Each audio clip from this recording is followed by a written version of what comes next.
دنیا میں آدمی اعزاز چاہتا ہے،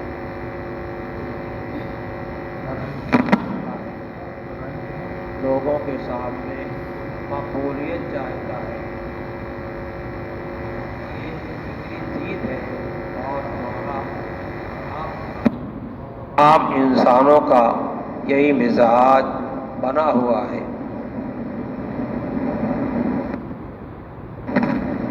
عزت کس چیز میں ہے، ہمارا اعزاز کیسے ہوگا، ہم جو ہے مقبول لوگوں میں کیسے ہوں گے، اصل جو ہے انسانی فطرت جو ہے، انسانی مزاج جو ہے وہ فطرت اسلام ہے۔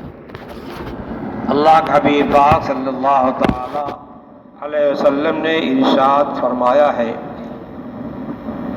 کل مولود یولد علی الفطرہ، دنیا میں آنے والا ہر بچہ فطرت اسلام پہ پیدا ہوتا ہے۔ یہاں فطرہ ذکر کیا گیا ہے اور الف لام اضافت کا ہے کی وجہ سے لگایا ہے، مضاف الیہ محذوف ہے۔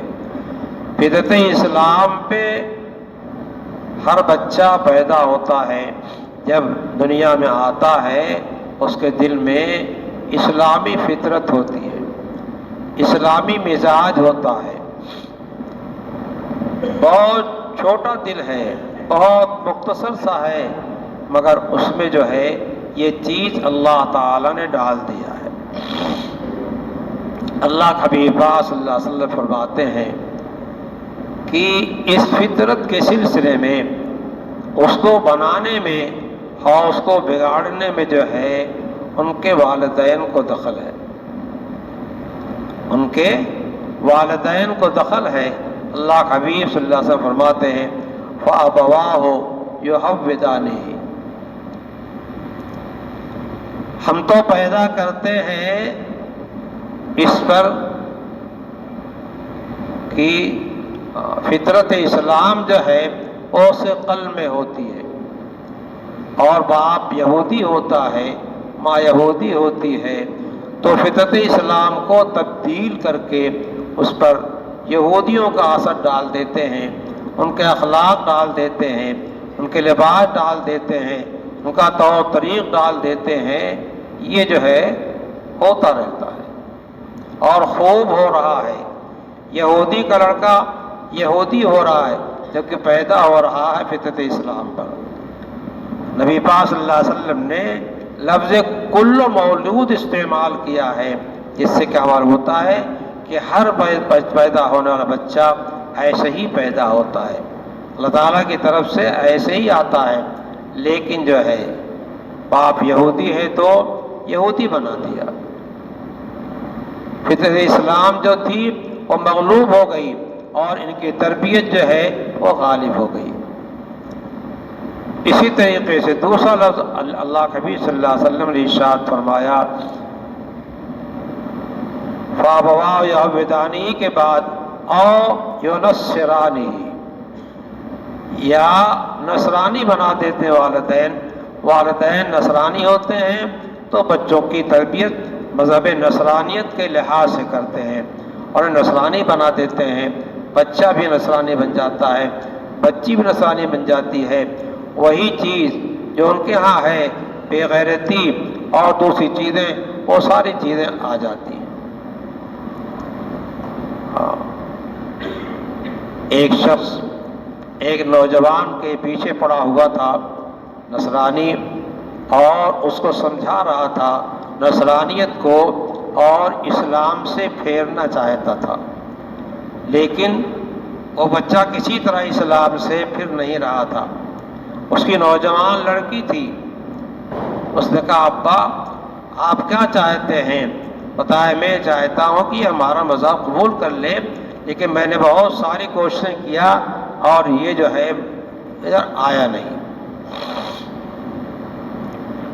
بچی نے کہا کہ آپ میرے حوالہ کر دیجئے، میں ان کو درست کر دوں گی۔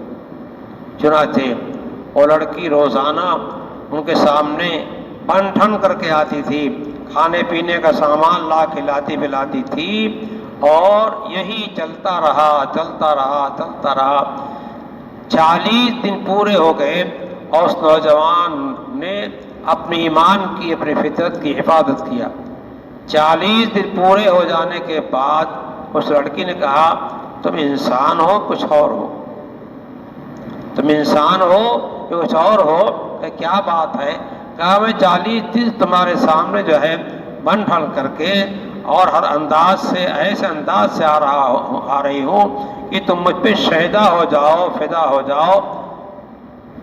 مقصد کیا تھا؟ شہدا فدا ہو جاتا تو کیا کرتی؟ اپنے مذہب کی طرف دعوت دیتی، نصرانیت قبول کرا کر کے پھر اس کی ہو جاتی۔ نصرانیوں کے ہاں تو یہ ہے، یہ چل رہا ہے کہ آپ نصرانی ہو جائیے، اپنی نوجوان لڑکی آپ کے حوالہ کر دیں گے۔ بہت ایسا ہو رہا ہے۔ تو اس طرح آ رہی تھی۔ 40 دن ہو گیا تو کہا کہ تم انسان ہو یا کچھ اور ہو؟ کہا کیا بات ہے؟ کہا میں 40 دن سے تمہارے سامنے بن ٹھن کے آ رہی ہوں لیکن تمہارے اوپر کوئی اثر نہیں کیا۔ اس نوجوان نے کہا انی اخاف اللہ، انی اخاف اللہ، میں اللہ سے ڈرتا ہوں، میرے اندر اللہ کے خوف کی صفت ہے۔ یہ خوف کی صفت کیا ہے؟ یہ ڈنڈا ہے، خوف کی صفت ہے، ڈنڈا ہے جو گناہوں سے کیا کرتا ہے؟ روکتا ہے۔ کتنا پختہ ایمان تھا اس شخص کا، کتنا پختہ ایمان تھا اس شخص کا کہ اس طریقے سے، اس طرح کے بہت سارے قصے جو ہے، ہماری کتاب ہے اسلام کا نظام عفت اور پردہ شریف، اس کے اندر یہ واقعات جو ہے لکھے ہوئے ہیں۔ بڑی بے حیائی، بے غیرتی چل رہی ہے۔ بہرحال فابواہ ہو جو حودانی اور یونسرانی، وہ ہر ترکیب سے آپ کا بہتر مائل کریں گے۔ اور اسلام ایک مؤذن جسے 40 سال تک جو ہے اذان دیا تھا، 40 سال تک اذان دیا تھا، اذان سے اوپر سے جو ہے اذان دیتا تھا۔ نصرانی لڑکی جو ہے سامنے پڑتی تھی، ایک تو اس پہ نگاہ پڑی اور کیا نام کی یہ اتر آیا اور اس سے کچھ کہا۔ اس کے بعد کیا نام اس نے کہا کہ اس کے واسطے تو ہمارے باپ سے ملاقات کرنی ہوگی۔ پہلے نصرانیت قبول کیا اور اس کے بعد کہا پھر باپ سے ملاقات کرنی ہوگی، یعنی کہ نکاح کرنا چاہتے ہیں۔ اوپر سے اذان دے کے اتر رہا تھا، گرا اور مر گیا، گرا اور مر گیا۔ کس پر مرا؟ نصرانیت پہ مرا، اسلام پہ نہیں مرا، فطرت پہ نہیں مرا۔ ایک نوجوان غلاف کعبہ پکڑ کر کے بے طرح رو رہا تھا، بے طرح رو رہا تھا۔ تو کسی نے کہا اس طرح کیوں رو رہے ہو؟ کوئی گناہ کیا؟ توبہ کر لو، اللہ معاف کر دے گا، توبہ کر لو، اللہ معاف کر دے گا۔ کہا کہ گناہ تو نہیں کرتا، یہ ڈر ہے کہیں جو ہے سوء خاتمہ نہ ہو جائے، خاتمہ ہمارا برا نہ ہو جائے۔ سفیان ثوری رحمۃ اللہ علیہ مینام عرفات میں بیٹھے ہوئے تھے اور بے طرح رو رہے تھے، بے طرح رو رہے تھے، ہاتھ اٹھا رہے تھے، دعا میں خوب رو رہے تھے۔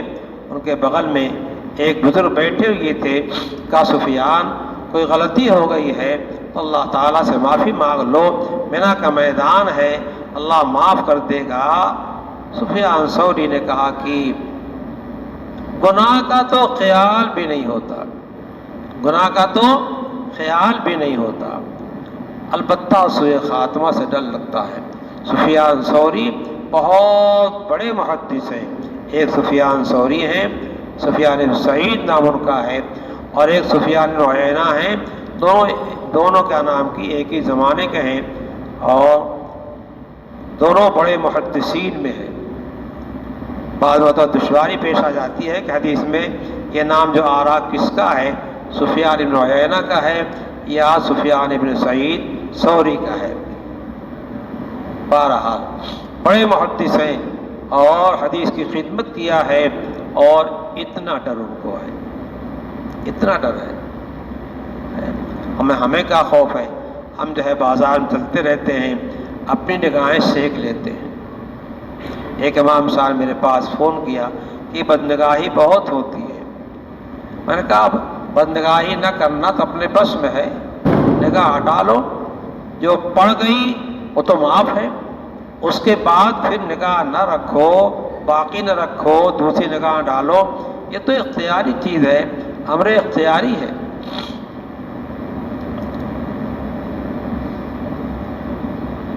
بہرحال کچھ لوگ ایسے ہیں جو اپنے حالات کا فون کرتے ہیں، پھر ان کو کچھ بتایا جاتا ہے، من جانب اللہ تعالیٰ مدد ہوتی ہے تو گناہ چھوٹ جاتا ہے۔ میں نے کہا امامت کرتے ہو اور بدنگاہی کرتے ہو، کیسے مسلح میں جاتے ہو؟ تمہاری ہمت پڑتی ہے، مگر کیا ہے، یہ گناہ ہے کہ جب شہر شما نیز کنند، یہ ایسا گناہ ہے جو تمہارے یہاں بھی ہوتا ہے اور ہمارے یہاں بھی ہوتا ہے۔ یہ گناہ بوڑھا بھی کرتا ہے اور جوان بھی کرتا ہے، یہ بدنگاہی کا گناہ ہے نا۔ پرانے لوگوں میں مشہور تھا کہ بڑھوا بیل ہرائی نہیں بھلاتے۔ بہرحال ہر بچہ فطرت اسلام پہ پیدا ہوتا ہے، اور یہودی باپ ہوتا ہے، ماں ہوتی ہے تو یہودی بنا دیتے ہیں، نصرانی ہوتے ہیں تو نصرانی بنا دیتے ہیں۔ ہم اور آپ بھی تو باپ بنتے ہیں، اور ہمارے گھر کی خواتین جو ہیں مائیں بنتی ہیں، یہ تو اسلام کا کلمہ پڑھنے والی ہیں، لا الہ الا اللہ محمد رسول اللہ کا ورد کرنے والی ہیں، اس کا یقین رکھنے والی ہیں۔ پھر ہمارا اور آپ کا بچہ، ہماری خواتین کا بچہ نصرانی کا لباس کیوں پہنتا ہے؟ یہودی کے لباس کیوں پہنتا ہے؟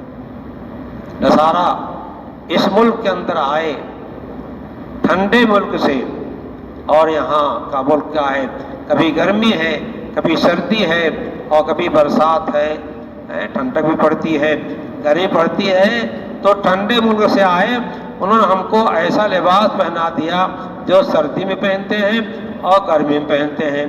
سردی میں چلو پہنتے ہیں، ٹھیک ہے، حفاظت ہو جائے گی، اور گرمی میں پہنتے ہیں۔ میں جب دیکھتا ہوں گرمی میں پہنے ہوئے تو مجھے تعجب ہوتا ہے کیسے یہ رہتا کیسے ہے، لیکن جوان ہیں تو جی بہت سے پینٹ بوسر، میں سب کو نہیں کہہ رہا ہوں، بہت سے پینٹ بوسر پہننے والے ایسے ہوتے ہیں، جب سجدے میں جاتے ہیں تو پیچھے کی طرف جو ہے 4 انگل کھل جاتا ہے، اور وہ حصہ کھل جاتا ہے جس کا کھولنا جائز نہیں، حرام ہے۔ نماز میں کھل جاتا ہے لیکن پیچھے کی فکر نہیں، پیچھے کی فکر نہیں ہے، فکر ہونی چاہیے۔ اسلامی لباس کو پہننا چاہیے۔ اور جو آپ دیکھ لیجئے جو بڑے عہدیدار ہیں، سرکاری عہدوں میں جو بڑے عہدیدار ہیں، وہ کسی مذہب کے ہوں، ان کا پینٹ آپ دیکھ لیجئے تو ڈھیلا نظر آئے گا آپ کو، ان کی بوسٹ جو ہے وہ دوسرے انداز نظر آئے گی، ہماری جیسی نہیں۔ آپ دیکھ لیجئے ڈھیلی پینٹ پہنتے ہیں، بوسٹ کا انداز، قمیض کا انداز الگ ہوتا ہے، ان کی نقل کر رہے ہو تو اس کا بھی خیال کرو۔ اگر ڈھیلی پینٹ ہے چلو ٹھیک ہے، اور ڈھیلی نہیں ہے تو کیا نام کی پیچھے کا دونوں حصہ تو ٹکڑوں میں نظر آتا ہے، یہ حیا کے خلاف ہے، یہ حیا کے خلاف ہے۔ اور وہ حصہ جو کھل جاتا ہے، وہ ہمارے بہت سے لوگ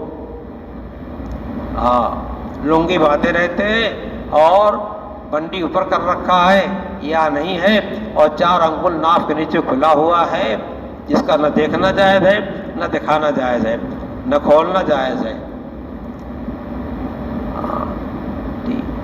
لیکن پرواہ نہیں ہوتی، سو رہے ہیں اور نیچے جو ہے لنگی کھسک گئی ہے، پیر کھسک گئی ہے، ناف کے نیچے کا حصہ کھلا ہوا ہے، اس کا دیکھنا حرام ہے،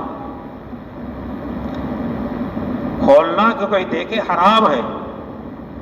پردہ شریعت نے سکھایا ہے، جس کو ستر کہا جاتا ہے مرد کے لیے، تو کم ہے، ناف سے لے کر کے گھٹنے کا حصہ جو ہے یہ کوئی دیکھ نہیں سکتا، کسی دکھا نہیں سکتے، ہاں شدید ضرورت پر جتنی ضرورت ہو اتنا دکھائے۔ یہ حال عورتوں کا ہے، عورتوں کا جو ہے سر سے پیر تک جو ہے پورا حصہ کیا ہے وہ پردے کا ہے۔ البتہ ہاتھ کھول سکتی ہیں، پیر کھول سکتی، پردہ نہیں ہے، لیکن ہاتھ اور پیر کی خوبصورتی لوگوں کے سامنے ظاہر کرنا بھی اچھا نہیں ہے۔ اس واسطے جو لوگ محتاط ہیں وہ کیا کرتے ہیں، جو ہے سفر میں جاتے ہیں تو کالا دستانہ پہنا دیتے ہیں اور کالا موزہ پہنا دیتے ہیں، پہن لیتی ہیں، تو اس سے کیا ہوتا ہے، جو پرانی حرم کی پرانی پولیس جو تھی، حرم کی نگرانی کرنے والی خواتین کی جو تھی، وہ ایسی پولیس تھی کیا نام کی، بہت چوڑی نقاب جو ہے، اور وہ بالکل زمین سے گچرتے ہوئی آگے ان کی سلائی ایسی ہوتی تھی جیسے نقاب ایسے اٹھتا جاتا تھا آگے تک۔ اور اب جو حرم پولیس ہے، اللہ کی پناہ، نوجوان لڑکیاں اور پینٹ بوشرٹ پہنے ہوئی ہیں، نوجوان لڑکیاں، کیا ہے عجیب حال ہے۔ اللہ کے حرم میں جو ہے یہ سوچتے نہیں کہ ہم کیا کر رہے ہیں، جو دنیا کو کرتے دیکھ رہے ہیں وہ کر رہے ہیں، خود مسلمان ہیں اور اپنی ماتحتوں کو جو ہے غیر اسلامی شعار اور غیر اسلامی ڈھنگ اور طریقہ سکھا رہے ہیں۔ حرم میں ہونے سے جائز تھوڑے ہو جائے گا، درست تھوڑے ہو جائے گا، قطعاً نہیں درست ہو سکتا ہے۔ بہت زیادہ پابندیاں ان کے بارے، ان کی مسالے جہاں تک عطا ہیں۔ میں اوپر گیا کہ ذرا وہاں کم سے کم وہاں سے کعبہ دیکھوں اور بیٹھا رہوں، کعبہ ہی دیکھتا رہوں۔ اوپر گیا تو اتنا پردہ لگا رکھا ہے کہ چھت پر سے جو ہے، پہلی چھت سے جو ہے کعبہ مقدسہ نظر نہیں آتا جی۔ اور مشہور یہ ہے کہ اب کعبہ جو ہے مسجد حرام کی تعمیر ایسی کی جا رہی ہے کہ باہر سے کعبہ نظر آئے، باہر سے کعبہ نظر آنے کی ترتیب تو بنا دیا آپ نے، اور اندر سے کعبہ نظر نہیں آ رہا ہے، اوپر کے پہلی چھت سے پہلے مار نظر نہیں آ رہا، یہ کیا ہے؟ ممکن کوئی مسئلات ہو، لیکن ہمارا حق مارا جا رہا ہے، ہمارا حق مارا جا رہا ہے جی۔ ریاض الجنہ خالی ہے، بالکل خالی ہے، کوئی جا نہیں سکتا ہے، پرمیشن چاہیے، ایک دم خالی، ایک فرد نہیں ہے، پرمیشن لو۔ ایسے میں تو خاموشی اجازت دے دو، کوئی چلا جائے، تھوڑے دیر واپس کر دو، ہمارے حق مارے جا رہے ہیں، ہر مسلمان کا حق ہے۔ بہرحال تو ایسی بات آ گئی۔ میں نے آپ کے سامنے آیت کریمہ پڑھی ہے، ان اکرمکم عند اللہ اتقاکم۔ یہ آیت حضرت صدیق اکبر رضی اللہ تعالیٰ عنہ کی بارے میں وارد ہوئی ہے، ان کی تعریف میں نازل ہوئی ہے۔ جو جتنا بڑا تقوی والا ہوگا، متقی ہوگا، اتنا ہی بڑا عند اللہ معزز ہوگا، اتنا ہی بڑا معزز ہوگا جتنا تقوی والا ہوگا۔ ان اکرمکم عند اللہ اتقاکم جی۔ میں نے آج دیکھا یہاں ایک بچی جو ہے 9-10 برس کی، کوئی صاحب تلاوت کرنے آئے اور ان کے بچے یہاں دوڑ رہے تھے۔ مسجد کو تو جولان کا نہیں بنانا چاہیے، مگر یہاں کا عجیب ماحول ہے، عجیب ماحول ہے، کوئی کسی کچھ کہہ نہیں سکتا۔ اور 9-10 برس کی بچی، اس کے پاس دوپٹہ نہیں تھا، بال پورا، اور یہ عام ہو رہا ہے۔ مجھے بہت تکلیف ہوتی ہے جب میں ایسی کیفیت دیکھتا ہوں۔ ان کو حیا کی چادر پہنانی چاہیے، یعنی حیادار بنانا چاہیے، اور وہ حیا کیا ہے، ختم کی جا رہی ہے۔ جیسے کالجوں میں حیا ختم ہے، امتحان گاہوں میں ہمارے حیا ختم ہے، ایک دم مرد عورت کو برابر کرنا چاہتے ہیں۔ عورتیں دیکھیے جا کے شہروں میں بالکل مردوں کی طرح سینہ تان کے چلتی ہیں، مرد بننا چاہتی ہیں، مگر کتنا مرد بناؤ گے؟ سرائے میر میں جب کارڈ بن رہا تھا، کیا کہتے ہیں اس کو، ووٹ والا کارڈ بن رہا تھا، تو ہم لوگ بھی گئے، اور وہ سب کا نام کی غیر مسلم محلہ ہے مدرسے کے بغل میں، وہ بھی گئے، سب پہچانتے ہیں، اعزاز کرتے ہیں، احترام کرتے ہیں۔ جب ہم لوگ پہنچے ہیں تو اندر کا کمرہ جہاں فوٹو لے رہے تھے بالکل خالی تھا۔ میں نے کسی بچے کو، میں گیٹ پہ کھڑا ہو گیا اور عبدالہادی وغیرہ کو اندر بھیجا کہ جاؤ محلے کے عورتوں کو جلدی سے فوٹو کرا لو، اور بداسی پولیس والا تھا، ادھر سے لپک کے آیا، مردوں کو روک دیا، عورتوں کو جانے دیا، کسی مرد نے کچھ کہا نہیں، کسی نے کچھ کہا نہیں، کیوں روک رہے ہیں؟ یہ کہتے بھائی بھی عورتیں ہیں، محلے کے لوگ تھے، جانتے تھے، پہچانتے تھے۔ پولیس والا نے کہا کہ مولانا آپ کیوں روک رہے ہیں؟ میں نے کہا کچھ پردہ نشین خواتین جو ہیں ان کا جو ہے فوٹو ہو رہا ہے، یہ محلے کے لوگ ہیں، اس واسطے ہم نے ان کو روک لیا، ہم بھی رکے، یہ بھی رکے۔ کہا مولانا اب تو سب برابر ہو رہا ہے، مولانا اب تو سب برابر ہو رہا ہے۔ میں نے کہا سپاہی کیا کیا برابر کرو گے؟ مردانہ شکل اختیار کر کے مرد بن جائیں گی، کسی خاتون کی شوہر ہو جائیں گے؟ میں کیوں دوسروں کو کہوں، میں اپنوں کو کہتا ہوں، مسلمانوں سے گزارش کرتا ہوں، اپنے گھروں میں حیا، عفت، پارسائی، پاک دامنی۔ شادیوں میں میرا کبھی جانا ہو جاتا، میں زیادہ جاتا نہیں، کبھی کوئی مسجد ہو جاتا، نکاح پڑھانے چلا جاتا ہوں، دیکھتا ہوں بچیاں جو ہیں 12-14 سال کی پینٹ بوسل پہن کر کے بے دوپٹے ڈال رہی ہیں۔ آپ لوگ مجھ سے زیادہ جانتے ہوں گے، میں کوئی ایک دیکھ لیتا میرا دماغ متاثر ہو جاتا ہے۔ یہ سب تقوی کے خلاف ہے، یہ تربیت غلط ہو رہی ہے۔ یہی بچیاں جو آپ کے سامنے جو ہے ننگے سے ٹہل رہی ہیں، کل آپ کو رلائیں گی، تب سمجھ آئے گا کہ ہم نے کیا غلطی کیا، کیا قصور کیا ہے۔ لیکن ہو رہا ہے، کسی کے ساتھ ہو رہا، ہمارے ساتھ تھوڑے ہو رہا، جب ہمارے ساتھ ہوتا تو ہم کو سمجھ آئے گا۔ اللہ حفاظت فرمائے۔ آخر دعوانا الحمدللہ رب العالمین۔